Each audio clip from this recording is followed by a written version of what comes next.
Hello and welcome to Re-enthused. Today we are continuing our look at some PC Engine systems with this, which is the, well, you're probably reading the front there, the PC Engine Shuttle. Now this was released right after the first PC Engine, which is this one here, which is my favourite one. And it addressed a couple of the weaknesses of this machine, mostly the fact that this only had RF. Whereas this had, there we go, an actual AV out port, much like the follow-up to that one. And what it was really though about was addressing the costs of building the original PC Engine.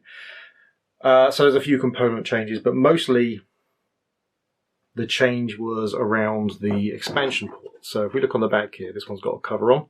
So if we remove this cover, which we'll try to do without breaking anything, which is really hard because this plastic is getting old. If you look in there, you see that's quite a small connector for the expansion port. Whereas if we take a look at the back of this, there we go. Can we get these in the same frame? Yeah, we can. Look at that. It's a much bigger expansion port, and that saved a few pence on the manufacturing costs of this machine, and also meant, unfortunately, that any peripherals that were designed for those originals wouldn't naturally work, such as this here, which is the Super CD-ROM. You can see it's got a much wider expansion port connector in there.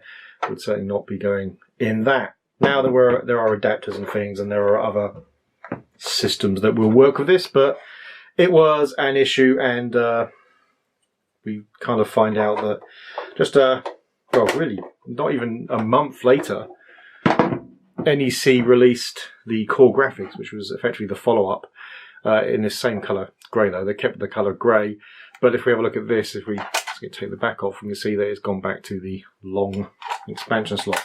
So this was really a bit of a cul-de-sac in its development. It's a much, I think, a nicer shape. It's much more futuristic looking, much more appealing to kids, which was one of the main reasons. I kind of like this little trapdoor that goes over where the hue cards go into on the front here. So yeah, this was released in November 1989, just a month before the core graphics, which were released in December. And again, yeah, the main reason for it was just to cut costs a little bit and to possibly make a machine that was slightly more appealing to children. Now that's less definite. There's definitely a question mark over whether that was actually a reason, because there's no evidence that the PC Engine wasn't appealing to children. It did pretty well in Japan. It's got some interesting little features. So back here, you see that's the power switch, which kind of directly accesses, see a little door there. So if I turn the system off, on even, you see that door opens. So technically you can't have a power adapter in there, because that doesn't, yeah, that won't stop if you try and turn it on. So without a power adapter in there, you've got to have that open, which is interesting. It also kind of suggests, I can't remember now if you need to turn, I mean, I'm pretty sure that is the power. Maybe it's not actually. I don't think that is actually. No, I take that back. You know what? I completely take that back. I think that's, I don't think you do need to turn that on to turn the machine on. No, of course that's the power switch. So that's literally just a cover for the thing to stop you from plugging the power lead in, I guess. Yeah.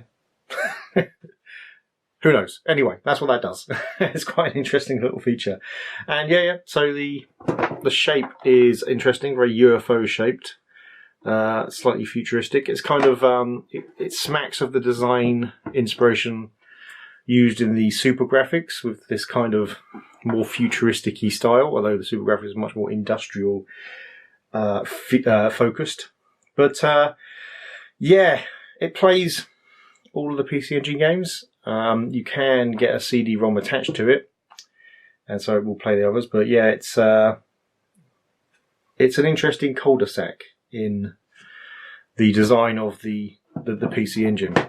And it kind of smacks like the NEC did a lot of variations of the PC Engine. I mean, have you seen? We've seen the